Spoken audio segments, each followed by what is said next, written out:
Hello my pookies! We have recently unlocked oil and everything that comes with it. So me and my friend decided to, instead of making a small structure to generate some electricity and plastic, we would have made the biggest structure we could possibly make. Took around 14 hours, 4 of which probably solving issues, and here's the tale. Before we even think about oil, we need to make a motor factory, and what's better than 8 nodes of iron to do that? Wires and steel pipes, which we can both make with iron, alternative recipes at their finest. While building though, I can notice something that can only be compared to forgetting your mayonnaise out of the fridge, and when you open it it's oily and probably developing consciousness. Let me explain. We have 2 coal factories, an inefficient one far from home which usually gives us a spike of energy but nothing to worry about, and the one we actually built with cautious and method, aka the safe one. And the safe one, the one that's supposed to be reliable, is not. We eventually patched the hole in the boat, but every second there is a chance of our base losing power. The chance of it that happening is pretty low, so we're just taking the risk for now. You know what's another issue though? I fucked up the math and I should only a third of the cables necessary for the motors. We again patched the water sinking in and waited for another problem to emerge. The motors were going on full, and next issue. As said before, we have an unreliable supply of energy, which, even after we fixed it, doesn't cover all of what we need.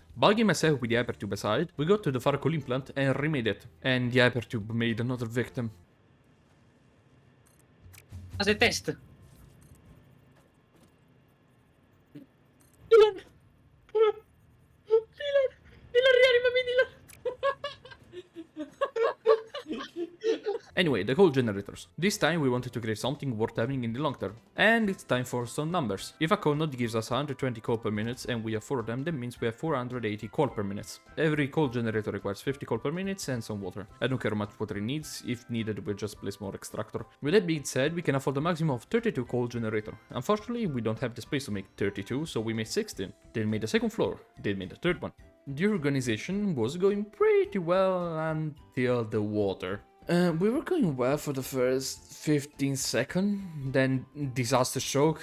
I started not giving a shit. Go figure out if this shit is better than before. Surely less reliable, but more energy, so our American dream is only 2 kilometers away, and after cleaning up 80% of Australia's wildlife and ecosystem, we finally got to the oil. To put it into numbers, we have 2 normal ones giving us 240 oil per minute, 3 pure one giving us 720 oil per minute, and an impure one giving us 60 oil per minute. A single refinery requires 60 oil per minute to produce 40 fuel that we use to power up an oil generators, and also makes 30 polymer resin. Don't worry, this mess is just beginning. We were thinking about using trucks to move all their oil around, but we didn't like the idea very much, so we switched to a classic pipeline. Pipeline that we upgraded to Mark II, so they can transport a total of 600 units per minute.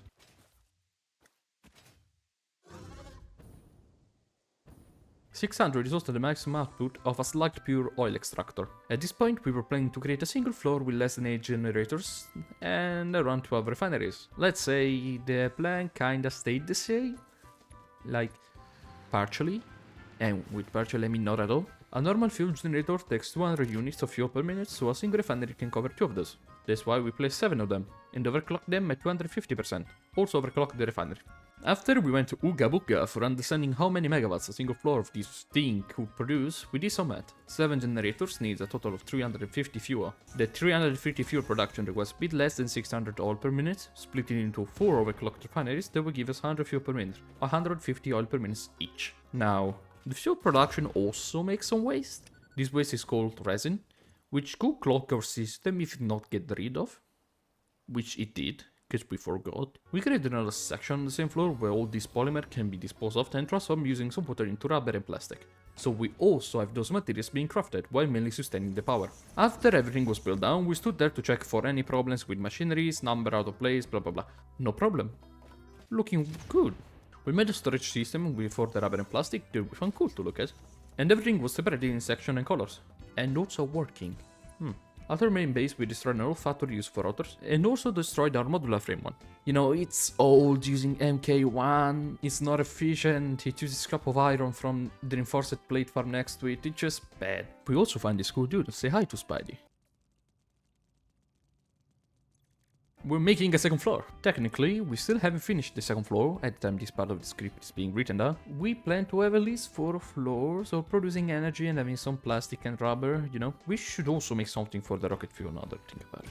Managed to unlock the production amplifier. Basically, that was the output of a structure if given some relics. These monstrosities coming together. The pipes are coming to the new floors, in a way or in another, and we are doing this again. To keep the logic simple, one single refinery is supposed to refill 2 oil generators. So, given the fact that we have 10 refineries... Fun fact, we had no space for 20 generators, but only 10. We wasted a total of 17 power slugs to keep everything into a single floor. That's a lot. A bit ago, I talked about clogging the system, which now happened, because all the residual material were not taken care of. The solution is really simple. Either use them to create new resources, or just... Then disaster struck. Not all the generators were receiving enough fuel. Was my math wrong? Was the design inefficient? How shit is your taste in video game to give Veilguard a 9 out of 10? All these questions had one simple solution, but still so boring that I didn't apply it.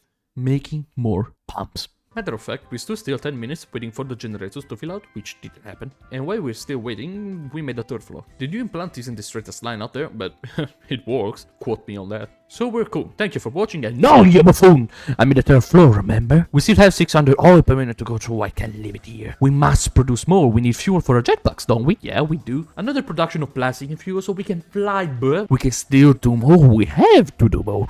Our precise calculation shall burn for coal manifolds and...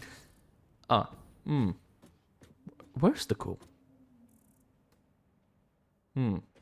Shit. Apparently the little truck had some suicidal issues, because I really can't justify how he stopped, drove backwards and threw himself into the abyss. Oh, and side note, I mixed the residue heavy oil with the fuel.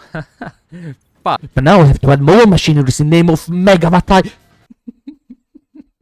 We have 300 oil per minute now, and I decide to craft computers. So we need to make a copper factory next to us to deliver 20 cables and copper sheet every minute. Made 4 other refineries to deliver enough plastic for the alternate recipe for the limiters and the plastic needed for the computer itself. But now we have to get dispose of heavy oil, which we need transforming into fuel for more generators. But I need more plastic, I need rubber, I need fuel, but this thing is not work. And for the almost last project of mental instability and score creep, we took all of the materials, reallocated them on a higher floor, placed a train station that didn't work. Listen, back in my days, coal implants didn't need water to run, and everything was simple. Now, we spend almost a full hour trying to understand how the fuck the trains and train signals work. Not only that, I also had to make a filter system, because 4 different materials were coming from the same belt. Then they had to be unified with another belt that already had the material. Plus, I had to ensure that any overflow would be destroyed by clogging the system. After that, I ran for 2 kilometers to place the rails. Lost my mind with the signal, Joe lost his mind with the signal, we lost our mind with the signal, but eventually everything was working as intended. Finishing touches, and finally, after very least 10 hours, that's what we made. 5 generators working at 250% and using its residue to make plastic and rubber. A semi-functional 10 generator grid, 2 of which working at 250%. Needlessly large generator grid with 12 generators and rocket fuel on the side. A self-sustained computer factory, plastic, rubber, coke and fuel. A train station that delivered our material directly to our main base. And yeah, it was a pain in the ass, but we're strongly proud of it.